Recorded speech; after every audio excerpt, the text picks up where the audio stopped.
नमस्कार, capital TV Uttar Pradesh पर किस्सा यूपी का देख रहे हैं आप। मैं हूं राधिका राज।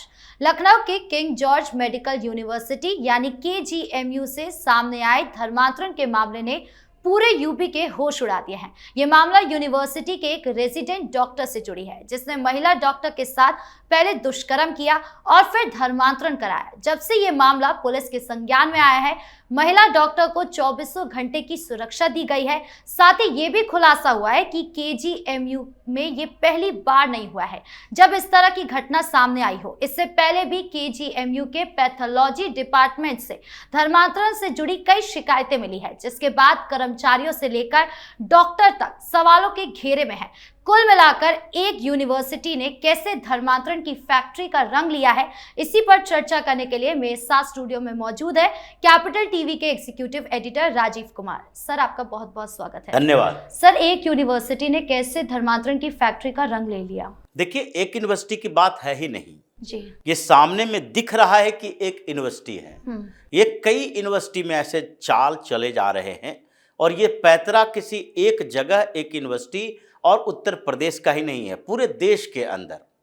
अब विश्वास नहीं किया जा सकता कि कोई मुस्लिम डॉक्टर है तो उसके अंदर जिहादी मानसिकता नहीं है, कोई मुस्लिम अगर इंजीनियर है तो उसके अंदर जिहादी मानसिकता नहीं है, या फिर किसी और प्रोफेशन में है तो उसके अंदर वो प्रोफेशन और प्रोफेशनल लेवल की सोच है या फिर जिहादी मानसिकता है। ये अब विश्वास नहीं किया जा सकता। दिल्ली ब्लास्ट के बाद ये चर्चा हो रही थी कि क्या पूरे भारत में बैठ जो नेटवर्क चल रहा है डॉक्टरों का, क्या पूरे भारत के अंदर मुस्लिम डॉक्टरों के ऊपर भरोसा किया जा सकता है? फिर सवाल उठा टेक्निकल कॉलेजेस में, क्योंकि इन्वेस्टिगेशन जब आगे बढ़ा तो पता चला डॉक्टर के साथ कुछ टेक्नीशियन जुड़े हुए हैं, टेक्निकल कॉलेज में पढ़ने वाले छात्र भी हैं, कुछ प्रोफेसर भी जुड़े हुए हैं, कुछ साइंटिस्ट जुड़े हुए हैं, जिन लोगों ने इसे बम बनाने के तरीके बताए। क्योंकि डॉक्टर के पास फिजिक्स का नॉलेज नहीं होता उतना, न केमिस्ट्री का होता है। ऐसा नहीं है कि वो बम बनाने के तरीके डेवलप खुद ही कर लेंगे, उसके लिए इंजीनियरिंग की डिग्री या फिर टेक्नोलॉजी की दूसरी डिग्रियां चाहिए। और इन्वेस्टिगेशन की दिशा बदली तो ये पता चलने लगा कि प्रोफेशनल डिग्री लेने वाले मुसलमानों पर क्या भरोसा किया जा सकता है कि वो देश के साथ है, समाज के साथ है, या फिर केवल मजहब के साथ है, जो अपने मजहब के लिए काम करता है। तरीके अलग अलग हो सकते हैं, मकसद एक ही है। किसी ने तरीका अपनाया कि हम अब अंतिम तौर पर जिहाद के पराकाष्ठा पर चले जाएंगे, यानी कि सुसाइड बमर बन जाएंगे, हम बम विस्फोट करेंगे। उसकी मानसिकता थोड़ी ज्यादा कट्टरवादी है, कट्टरता तो है लेकिन ज्यादा कट्टरवादी है, और वो अंतिम पड़ाव पर जिहाद का पहुंच गया है। मतलब खुद को सेक्रीफाइस करके, अपने आप को शहीद बना के, शहीद घोषित करके वो दूसरे का नुकसान, यानी कि भारत का और यहाँ के सनातन धर्म मानने वाले लोगों का, हिंदुओं का नुकसान करा सकता है। कुछ उससे नीचे का ग्रेड का, ये डिग्री अलग अलग हो सकती है, उसके कुछ नीचे के डिग्री वाले लोग हैं जिसके जिहाद करने का तरीका यह है कि वो सुसाइड बमर तो नहीं बन सकता, वो खुद को उड़ा नहीं सकता, लेकिन अपने मजहब की सुरक्षा के नाम पर, मजहब को एक्सपेंड करने के नाम पर कन्वर्जन रैकेट में शामिल हो सकता है।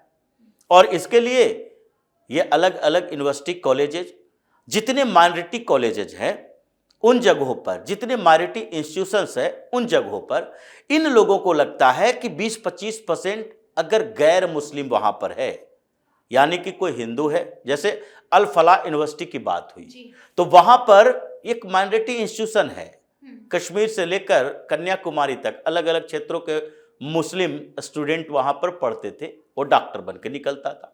लेकिन ऐसा नहीं है कि माइनॉरिटी इंस्टीट्यूशन होने के बावजूद सारे मुसलमान हैं, वहां पर भी हिंदू लड़के लड़कियां पढ़ाई करते हैं। तो उन लोगों को टारगेट करने के लिए इन लोगों ने तरीके अलग अपनाए कि वहां पर तो वो माइनॉरिटी है, यानी कि ऐसे माइनॉरिटी मुसलमान है, लेकिन कॉलेज के उस कैंपस में जो माइनॉरिटी इंस्टीट्यूशन के अंदर है उसमें हिंदू माइनॉरिटी है, ये सारा ज्यादा संख्या वाले हैं, तो ये लोग उसको टारगेट करते।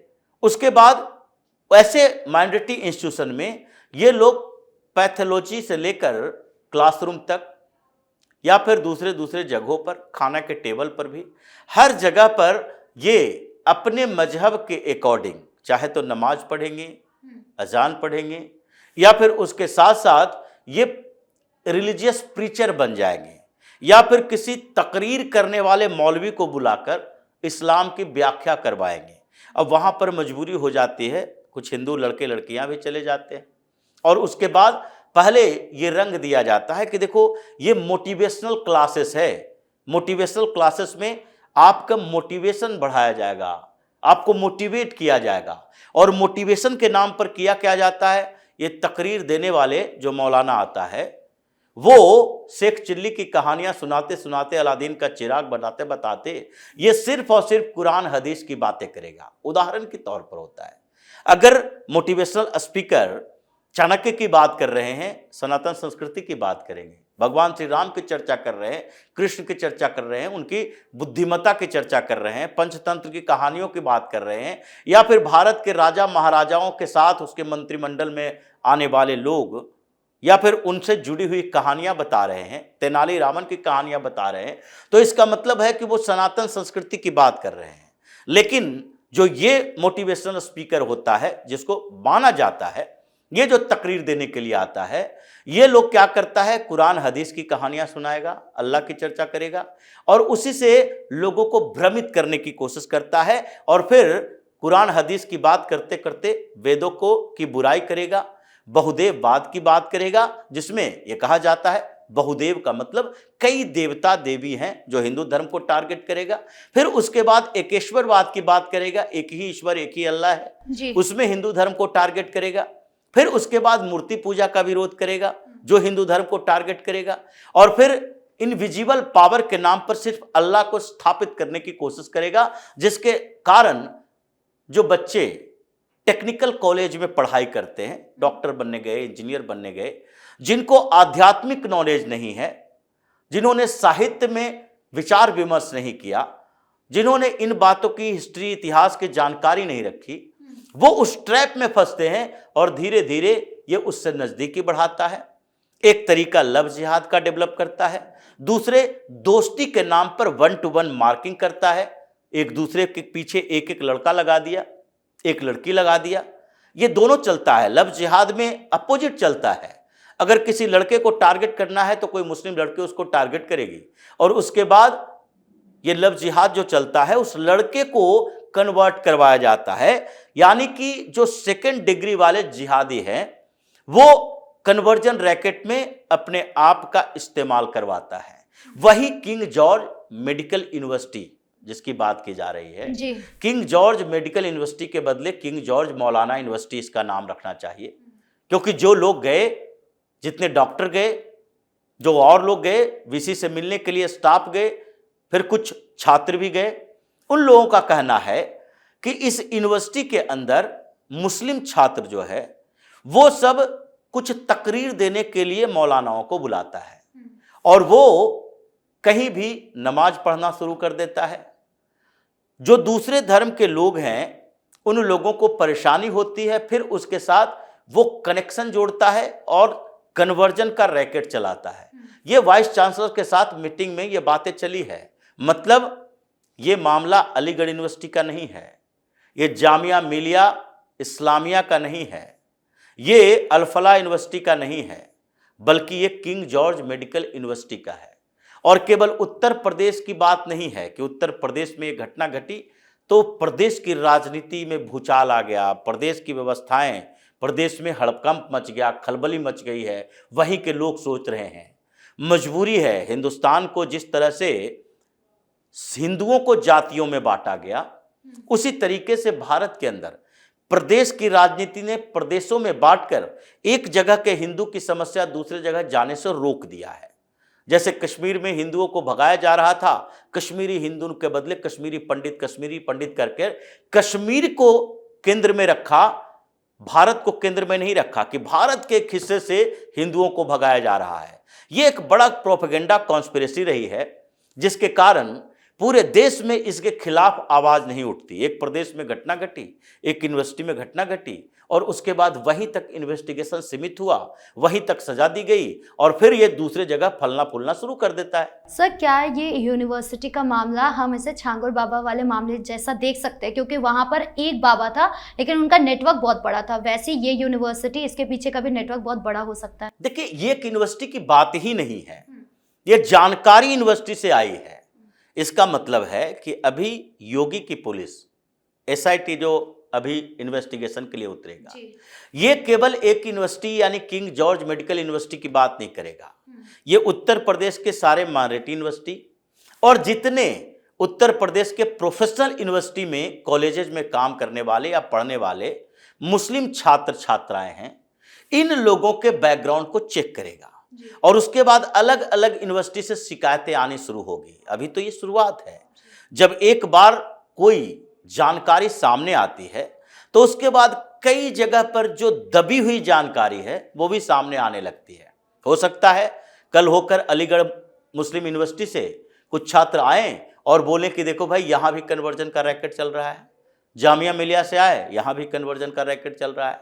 हो सकता है कि प्रयागराज यूनिवर्सिटी से भी ये जानकारी आने लगे कि यहाँ 200 छात्र ऐसे थे, मुस्लिम छात्र हैं, जो कि हिंदुओं को कन्वर्ट करने के लिए लव जिहाद का भी इस्तेमाल करता है और दूसरे तरीके भी अपनाता है, प्रीचर वगैरह को बुलाता है। ये जो अभी जब यूनिवर्सिटी के लेवल पर जानकारी सामने आई है तो कई जगह पर इसकी जांच होगी और अब तो जितने भी उत्तर प्रदेश के अंदर मुस्लिम डॉक्टर हैं वो शक के दायरे में आए। जितने मदरसों में जो पहले से ही कन्वर्जन रैकेट चल रहा है उसके ऊपर अंकुश लगना चाहिए। 25,000 के करीब मदरसों पर ऐसे ही योगी आदित्यनाथ की सरकार ने पिछले दिनों एक बिल रिजेक्ट किया अखिलेश यादव के समय से कि कोई भी जो मदरसा में पढ़ाने वाला मौलाना है उसकी जांच से रोका नहीं जा सकता। जो अखिलेश यादव ने बिल लाया था जिसमें कहा गया था कि उसकी जांच हो ही नहीं सकती जी, अब उसको हटाया गया। अब ये धीरे धीरे ये जो कन्वर्जन का रैकेट पूरे देश के अंदर चल रहा है, जिसमें उत्तर प्रदेश एक बड़ा टारगेट होता है क्योंकि यहाँ पर मुसलमानों की जनसंख्या भी ज़्यादा है, क्षेत्र भी बड़ा है और यहाँ पर लंबे समय तक इन लोगों को प्रश्रय भी मिलता रहा। ये पिछले 7-8 साल के बाद छोड़ दे तो यानी कि 17 के बाद से 8 साल 2025 चल रहा है, ये 8 साल की बात छोड़ दे तो उससे पहले जितनी भी सरकारें आए, मुलायम सिंह की या फिर अखिलेश यादव की या फिर मायावती की या कांग्रेस की, बीच में कभी भारतीय जनता पार्टी की सरकार आई, राम मंदिर का मुद्दा भी उठा, बाबरी मस्जिद विध्वंस भी हुआ, लेकिन इस बीच इन लोगों को जो प्रश्रय दिया जा रहा था इससे इनका जो मनोबल बढ़ा है, अब उस मनोबल को तोड़ने की जरूरत है। इसलिए योगी आदित्यनाथ की जिम्मेदारी भी है और वो इस जिम्मेदारी को बाखूबी निभा भी रहे हैं कि ऐसे मामलों में वो सतर्कता बरतते हैं और अलग अलग जगहों पर ये यूनिवर्सिटी कॉलेजेज में जांच के दायरे बढ़ेंगे। कि पहले तो मदरसों की बात चल रही थी, अब यूनिवर्सिटी से भी खबर आ रही है और उसमें ज़्यादातर आजकल टेक्निकल यूनिवर्सिटी से आ रही है खबर, क्योंकि टेक्निकल यूनिवर्सिटी में यही होता है। मेडिकल की पढ़ाई कर रहे हो, आपको इतिहास, भूगोल, संस्कृति, सभ्यता, धर्म, व्यवहार, इनकी जानकारी की जरूरत नहीं है। आप इंजीनियरिंग की पढ़ाई कर रहे हो, मशीन की तरह इंजीनियर बनते जाओ। आपको अपने आध्यात्मिक, अपने धर्म की, अपने संस्कृति के बारे में कुछ पढ़ना लिखना, जानकारी लेना नहीं है। ये मोरल एजुकेशन वहां पर नहीं होता, तो वहां पर टारगेट करना आसान हो जाता है। ज़्यादातर टेक्निकल यूनिवर्सिटी में ये मामला इसलिए आ रहा है, चाहे अल्फला हो या फिर अभी किंग जॉर्ज का मामला हो या फिर यह अलीगढ़ मुस्लिम यूनिवर्सिटी में भी मेडिकल यूनिट का मामला सामने आया था।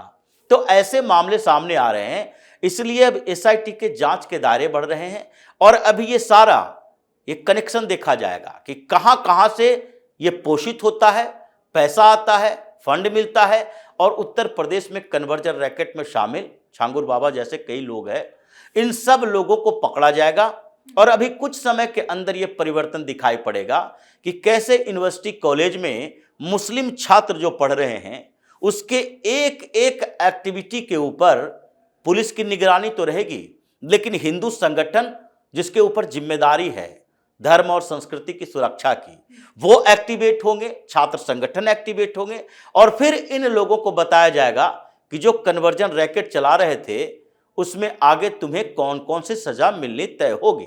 जी, इस मुद्दे पर ज्यादा जानकारियों के लिए आपका बहुत बहुत धन्यवाद। धन्यवाद। तो जिस तरह एक छांगुर बाबा ने पूरे देश का धर्मांतरण कराने का जाल बिछाया था, ठीक वैसी नजर से अब किंग जॉर्ज मेडिकल यूनिवर्सिटी को देखा जा रहा है कि आखिर इस यूनिवर्सिटी में पढ़ाने के नाम पर क्या हो रहा था।